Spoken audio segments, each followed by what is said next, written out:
Едно от най-мащабните състезания на Балканите е Офроуд Фест Кърджали 4x4. В надпреварата се включиха мотори, 4 колки и джипове на специално подготвени трасета с обща дължина 500 км. Състезанието вече стана традиция и се провежда за 5-ти път, като това е 4-тото поредно издание. Това е първото състезание за тая година. Помниш как завършихме миналата година?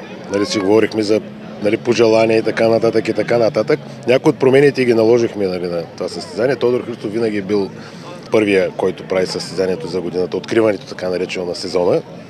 Тая година се събраха пак около 60 екипажа в трите класа на джипките. 15 АТВ-та и моторите, 25-26 мотора, което е един атестат, че състезанието се харесва. Много масово участие има на чужди екипажи. Във всички класове, при джиповете, при АТВ-тата, при моторите. Трите класа са си стандартните класове, които си правим на офроуд състезанията. Нали говоря за джиповете, ще наблегна. Крос-кънтри, трофи стандарт и трофи експерт, като експерта са си прототипи модифициран, карат в общо трасе. Град Кърджали е център за екстремни изживявания, майсторски умения и много адреналин. И всяка година събира състезатели от няколко държави. Като тази се включиха състезатели от България, Турция, Гърция, Румъния и Португалия. На старта в тазгодишното издание застанаха 70 джипа, 10 бъгита, 25 мотоциклета и 24 колки. Сред тях са имената на европейския шампион Николай Гочев, клас УТВ, вице-шампиона от източно-европейския шампионат Валентин Гергов, шампиона в класа на прототипите Цветомир Иванчев и други. Тежко беше и оспорвано това състезание за вас. До последния момент имаше битка с машината, с конкурентите. Да, определено. Тежко. Всички състезания са тежки. Никога не е лесно. Имаше конкуренция, хубаво състезание. Крайният резултат доволен. На затвореното трасе също беше много интересно. Имаше ли участие на навигатора? Как го подкрепеше ти вътре в колата? Постоянно му казвах да дава газ, да не се движим толкова бавно. Първата обиколка, дистанцията между вас и господин Петков беше малко по-близка, след което решихте да дръпнете напред. Автомобила на господин Петков не е за подценяване все пак, но ние подадохме малко повече от себе си и успяхме да му вземем предина. Как се кара само с втора и с четвърта предавка?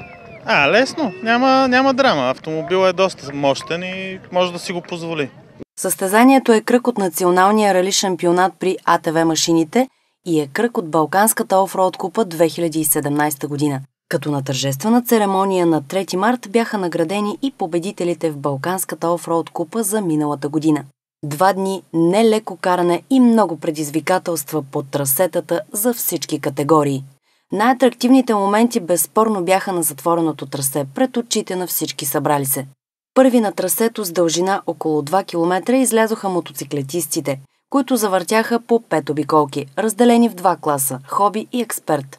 Победители станаха съответно Владимир Гочев и Иван Димов. С конкуренцията ми няма на това състезание и сега пробвам с нов мотор съм и сега правя разлики и още не съм свикнал на новата придобивка. Уважаеми зрители, уважаеми дами и господа. И общо взето нямаше конкуренция на това състезание.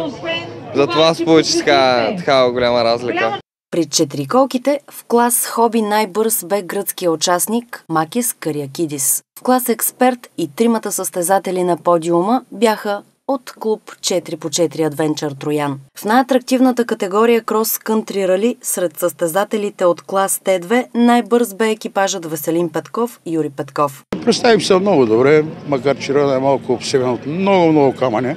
В общи линии времето, дай Боже, берекет страшно. Първо състезание, мисля, че добре се справихме. В клас бъги победител стана тандемът Валентин Гергов – Мария Христова. В клас Т1 с най-големите купи си тръгнаха Цветомир Иванчев и Илиян Георгиев. Явно е години подкрепа, усилия от страна на община Кърджали, от страна на организаторите на Офроуд 4x4 на Тодор Христов. Успяхме да наложиме марката 4x4 в центъра на град Кърджали да бъде символа на офроуд състезанието не само в България, но и в Европа. Вече това състезание се чака. Това състезание е нещо, което става символ не само за нашия град, но и на нашата страна на Балканите. Сред много държави – Гърция, Турция, Португалия, Албания. Очакваме следващото издание на Offroad 4x4 Кърджали да бъде с много повече участници от това, което е било до сега.